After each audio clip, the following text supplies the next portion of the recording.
ब्रजभूषण और पंडित जी का ब्लॉग गीता ज्ञान बहुत जल्दी लोगों के बीच काफी पॉपुलर हो गया था हैं और आप इसे बहुत पसंद कर रहे हैं। ये ब्लॉग कोई उपदेश देने वाले बाबा जी के उपदेशों का कलेक्शन नहीं था, न ही किसी तरह के तंत्र मंत्र से आपके जीवन की प्रॉब्लम सॉल्व करने की गारंटी देने की बात कहता था। यहां पंडित जी सीधे सरल शब्दों में श्रीमद् भागवत गीता के श्लोकों का अर्थ और उन्हें किस तरह असल जिंदगी में उतारा जाए ये बताते थे। पढ़ने वाले उनसे आर्ग्यूमेंट भी करते थे कि यहां पर ऐसा क्यों कहा गया है, वैसा क्यों कहा गया है, या ये असल जिंदगी में पॉसिबल है ही नहीं, वगैरह वगैरह। पंडित जी हर सवाल का स्वागत करते हैं क्योंकि सवालों से जवाबों के रास्ते खुलते हैं।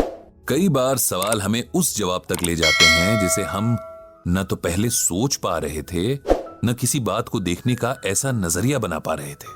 ऐसा नहीं था कि पंडित जी का गीता ज्ञान बस उनके ब्लॉग तक ही सीमित था। अभी भी अपने दोस्तों के बीच सुबह शाम की सैर या हर शाम पार्क में जमने वाली बैठक में वे कभी कभार स्पिरिचुअल डिबेट्स कर लेते थे।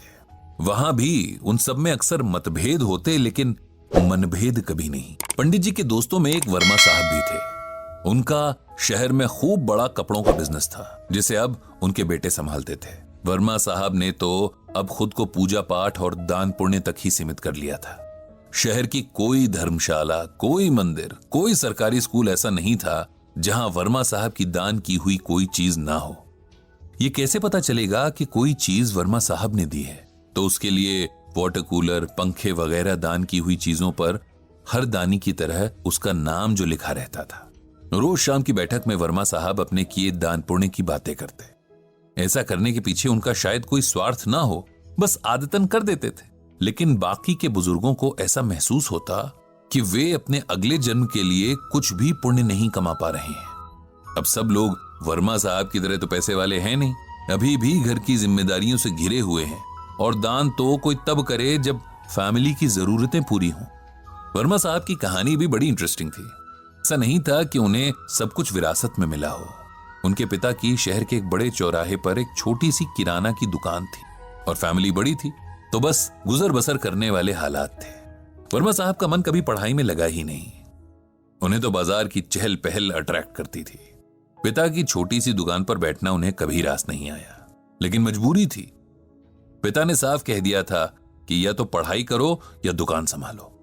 वर्मा साहब छोटी सी उम्र से दुकानदारी करने लगे। अब 20 साल के युवक हो गए थे और जिंदगी घर और दुकान के बीच ठीक ठाक ही चल रही थी कि एक दिन अचानक उनके पिता चल बसे।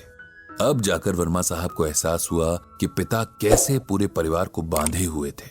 उनके बाकी भाई तो पढ़ाई में बिजी थे और उनकी पढ़ाई के सारे खर्चे इस छोटी सी दुकान पर ही डिपेंड करते थे। इस तरह छोटी सी उम्र में एक तरह से पूरे परिवार की जिम्मेदारियां वर्मा साहब पर आ गईं और कम उम्र में पड़े बोझ ने उन्हें वक्त से पहले ही सीरियस बना दिया था। अपनी मेहनत और बिजनेस माइंड के दम पर वर्मा साहब ने एक छोटी सी दुकान से इस शहर के सबसे बड़े कपड़ा व्यापारी तक का सफर तय किया था।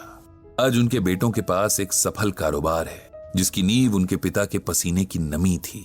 पंडित जी अक्सर एक बात नोट करते कि तमाम पूजा पाठ और दान पुण्य के बाद भी, जीवन के सारे सुख और सम्मान होने के बाद भी वर्मा साहब के चेहरे पर सुकून गायब रहता जो एक्चुअली होना चाहिए था। हालांकि वो कभी उनसे पूछने की हिम्मत कर नहीं पाए क्योंकि किसी से जुकाम बुखार की बात पूछना अलग बात है, लेकिन उनके बिना कहे चेहरे से झांकती टेंशन का जिक्र करना क्या पता सामने वाले को अच्छा ना लगे। धीरे धीरे वर्मा साहब ने पार्क में आना कम कर दिया। पूछो तो बताते कि तबीयत थोड़ी सही नहीं लगती, इसीलिए नहीं आ पाते थे।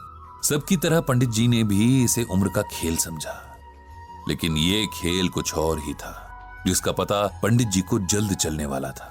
जब लगातार एक हफ्ते तक वर्मा साहब पार्क में नहीं आए, तब मित्र मंडली ने सोचा कि क्यों ना उनके घर चला जाए, उनका हाल पूछा जाए। जिसके पास जब समय था उनके घर मिलने गया। समय निकालकर पंडित जी भी गए और वहां जाकर फिर उन्हें वही एहसास हुआ कि वर्मा साहब को शरीर नहीं मन की परेशानी थी जिसे वो किसी से भी बांट नहीं रहे थे। थोड़ा एकांत मिलने पर आखिर पंडित जी ने वर्मा साहब से पूछ ही लिया कि उनकी इस बेसुकूनी की वजह क्या है, क्यों हमेशा उनका मन अशांत सा लगता है, क्या इसके पीछे परिवार या कारोबार की कोई समस्या है। वर्मा साहब जैसे किसी के इस तरह के सवाल पूछने के इंतजार में ही थे। और पंडित जी के प्रति तो उनके मन में बड़ा सम्मान था ही। जानते थे कि पंडित जी बहुत सुलझे हुए इंसान हैं, सबके मन को समझने वाले और समझाने वाले भी हैं। यार पंडित, मेरा मन हमेशा अशांत रहता है। मैं कितना भी पूजा पाठ करूं, दान पुण्य करूं, लेकिन मुझे शांति नहीं मिलती। मुझे हर वक्त यही लगता है कि मुझसे कुछ कमी रह रही है। मेरी पूजा ईश्वर तक पहुंच नहीं रही है, मेरे दान मेरे अगले जन्मों के लिए पुण्य में नहीं बदल रहे हैं, और मैं सब कुछ करते हुए भी कुछ नहीं कर पा रहा हूं। पंडित जी ने एक लंबी सांस भरी और फिर गीता का ये श्लोक पढ़ा।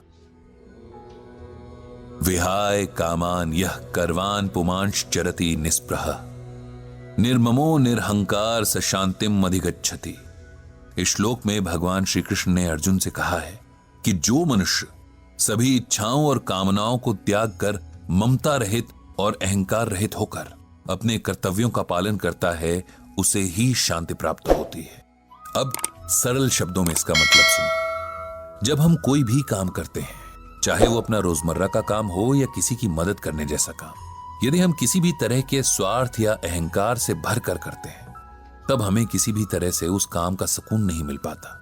अब जैसे हम किसी की मदद करना चाहते हैं, देखा जाए तो ये बहुत अच्छा विचार है, लेकिन इसके साथ ही हम ये भी सोचते हैं कि भाई हमारी वाहवाही हो, इस मदद या दान के बदले हमें पुण्य मिले, हमारे पाप कटें।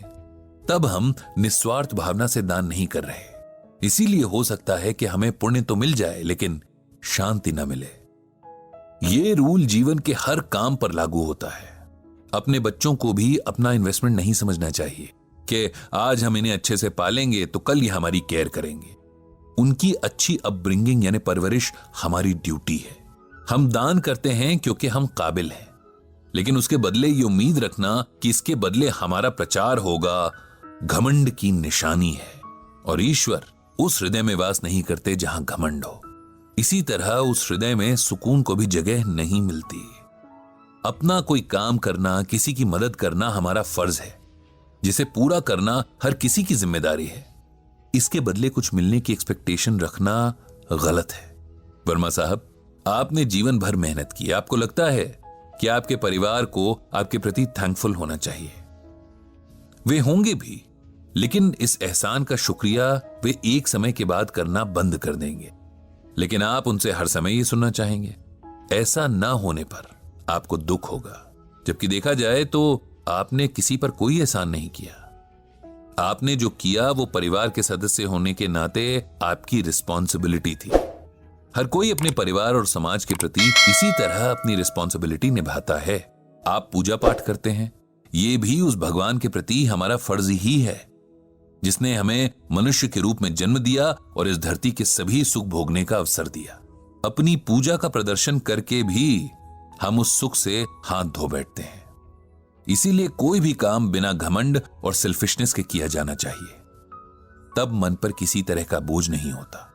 हम जानते हैं कि हमने अपना काम अच्छे से किया है, बाकी उसका फल जो भी मिले उसे ईश्वर और किस्मत पर छोड़ देना चाहिए। वर्मा साहब को अब समझ में आ रहा था कि कहीं ना कहीं उन्होंने आज तक जो भी किया उसमें उनका एक स्वार्थ जरूर रहा। लोगों द्वारा उनके एफर्ट्स को स्वीकारे जाने, उनका गुणगान किए जाने की इच्छा रही, और जब इसमें कहीं कोई कमी दिखी तो उनके मन का सुकून छिन गया। गीता के इस ज्ञान ने मेरी आंखें खोल दी हैं। मुझे समझ आ गया है कि शांति की राह बिना किसी अहंकार और स्वार्थ के किए काम में है। उनके चेहरे पर अब थोड़ा सुकून झलकने लगा था। देर आए दुरुस्त आए वाला सुकून। पंडित जी भी खुश थे कि आज गीता ज्ञान के कारण एक और मन को जीवन का सही रास्ता मिल गया। उन्होंने मन ही मन भगवान श्री कृष्ण और श्रीमद् भागवत गीता को प्रणाम किया और मुस्कुराते हुए अपने घर की ओर निकल पड़े।